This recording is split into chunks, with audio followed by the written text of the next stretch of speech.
لیکن مسیح موعود علیہ الصلوۃ والسلام نے اپنی اولاد کے حق میں بھی کچھ فرمایا. وہ بھی تو سوچیں.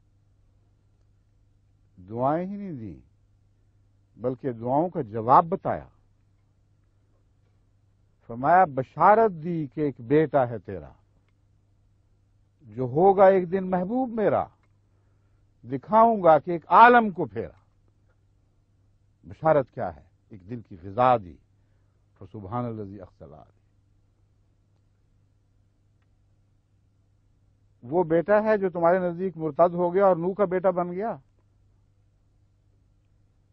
اس باپ کا کیا بنا جس نے کہا تھا بشارت دی کہ ایک بیٹا ہے تیرا جو ہوگا ایک دن محبوب میرا. نوح نے جب کہا کہ میرا اہل ہے تو خدا نے کہا نہیں, تمہارا اہل نہیں ہے, تم نہیں سمجھتے. مگر مسیح موت کو تو یہ نہیں فرمایا. بشارت دی کہ ایک بیٹا ہے تیرا جو ہوگا ایک دن محبوب میرا, دکھاؤں گا کہ ایک عالم کو پھیرا. بشارت کیا ہے؟ ایک دل کی غذا دی. فسبحان الذی اخزلا دی. پھر اور اس نظم میں بہت سے ایسے پاکیزہ اشعار ہیں جن کو اللہ تعالیٰ کی طرف منسوب فرما کر جس کے مضمون کو وعدے اور خوشخبریوں کے رنگ میں مسیح موعود پیچھے چھوڑ گئے. اگر وہ سارے وعدے جھوٹے نکلے تو پھر مسیح موعود کی نبوت یا انجمن کا جھگڑا کیا لیے بیٹھے تو چھٹی کرو, پھر تو یہاں کچھ بھی نہیں رہا. پھر بڑے جاہل لوگ ہو جو دنیا کی ماریں بھی کھاتے ہو اور ہاتھ سے سب کچھ گوا بیٹھے ہو. اگر مسیح موعود علیہ السلام کی ساری اولاد کلیتاً تمام اہل بیت بلا استثناء نعوذ باللہ مرتد اور راہ حق سے ہٹ جانے والے تھے, گمراہ ہو جانے والے تھے اور گمراہ کرنے والے تھے, تو پھر لیکھ رام کی بیعت کرو جس نے یہی پیشگوئی کی تھی. پھر مسیح موعود کی بیعت کا تمہیں کیا حق ہے؟ وہ کہتا تھا مجھے خدا نے بتایا, میرے خدا نے کہ جب تم آنکھیں بند کرو گے یہ سارے بکھر جائیں گے, وہ کچھ بھی نہیں رہے گا. اس کی ہر دوسری بات جھوٹی نکلی, یہ بھی یاد رکھو. اس نے کہا تھا قادیان میں کوئی مرزا کا نام لینے والا باقی نہیں رہے گا. جو قادیان چھوڑ گئے وہ تم تھے, جو نام لیوا تھے وہ قادیان میں رہے. اور آج بھی قادیان کا نام ساری دنیا میں شہرت پا گیا ہے. وہ بیوقوف جو ہمیں قادیانی کہہ کر تنگ کرنے کی کوشش کرتے ہیں ان کو پتہ نہیں کہ ساری دنیا میں جہاں وہ قادیانی کا لفظ پھیلاتے ہیں وہاں قادیان شہرت پا رہا ہے. یہ وعدے کس کے حق میں پورے ہوئے ہیں؟ لاہوریوں کے حق میں. سوچو, غور کرو, اس ایک دلیل کا جواب لا کے دکھاؤ. مجھے یاد ہے ایک دفعہ ان کی جماعت کا ایک شخص سیکھ فطر بیچارہ سادہ سا آدمی تھا, اسلم نام تھا ان کا, فوت ہو چکے ہیں. وہ احمدیہ ہاسٹل میں میرے پاس آیا کرتے تھے, اکثر آتے تھے اور کہتے تھے کہ میری ایک حسرت ہے کاش وہ پوری ہو جائے.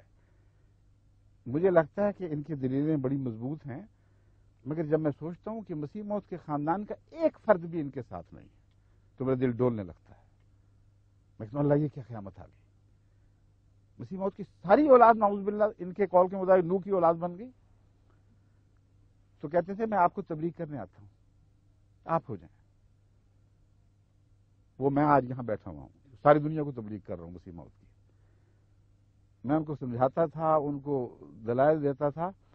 سارا دن کے بعد صرف پھینک کر واپس جاتے تھے, کہتے تھے واقعی باتیں تو آپ کی سمجھ آ رہی ہیں مگر میں دوبارہ جاؤں گا. اور وہاں ایک تو محمد طفیل صاحب ہوا کرتے تھے, بعد میں ووکنگ کے بھی امیر بنائے گئے تھے غالباً, ان سے بھی وہ سبق لیا کرتے تھے. اور ایک ڈاکٹر غلام محمد صاحب تھے, ان کا ذکر کیا کرتے تھے. شیخ مصری کے پاس جا کے بیٹھتے تھے اور وہ پھر دوبارہ اپنی بیٹری چارج کر کے پہنچ جاتے تھے, کبھی روزانہ کبھی ورناوے کر کر کے. کہتے اچھا پھر اب میں اور باتیں لے آؤں, اس کا جواب دے.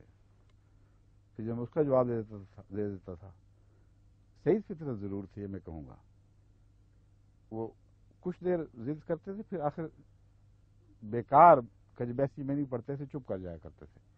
کہتے اچھا پھر ٹھیک ہے, میں اب دوبارہ جاتا ہوں, اپنے بزرگوں سے ان کا جواب لے کر آؤں گا.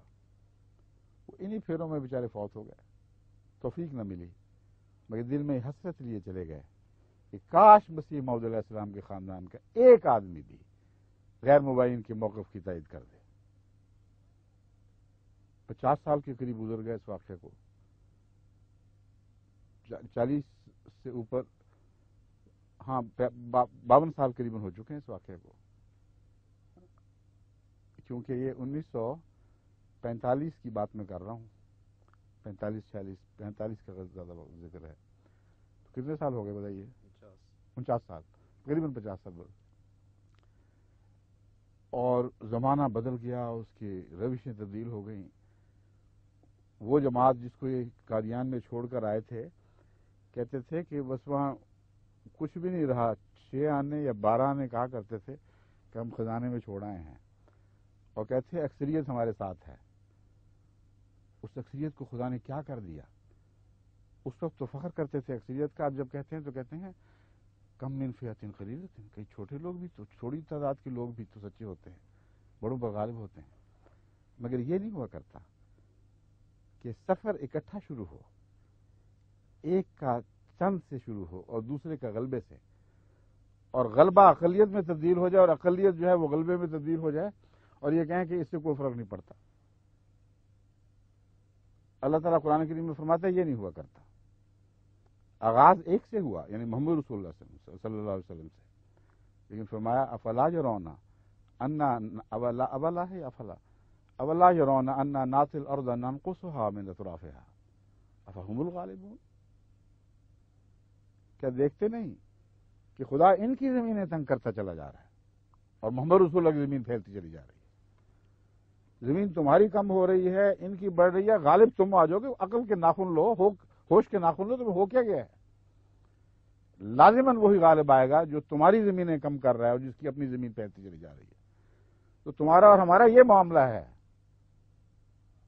تو بڑی شان سے نکلے تھے دندناتے ہوئے کہ سارا خزانہ لوٹ کے لے گئے، سب کچھ تمہارے قبضے میں آ گیا، جماعت کی اکثریت تمہارے ساتھ ہے۔ کہاں گئی وہ اکثریتیں؟ تمہارے تو اپنے بھی ساتھ نہیں رہے۔ اب جو حال ہے نوجوانوں کا، کسی دنیا میں تم باقی رہ گئے، چند گنتی کے۔ خدا کا خوف کرو، جو رہ گئے ہیں ان کو امن سے رہنے دو، اپنے ہی سنبھال کے رکھو، میرا مطلب ہے۔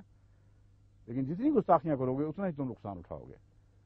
اللہ تعالیٰ تمہیں عقل دے، ہوش کے ناخن لو۔ اب یہ بحثیں چھوڑ دو، میں نے بتایا ہے کہ یہ میرا ان کے متعلق آخری میں یقیناً تو نہیں کہہ سکتا، مگر میں مزید ان کو منہ نہیں لگانا چاہتا۔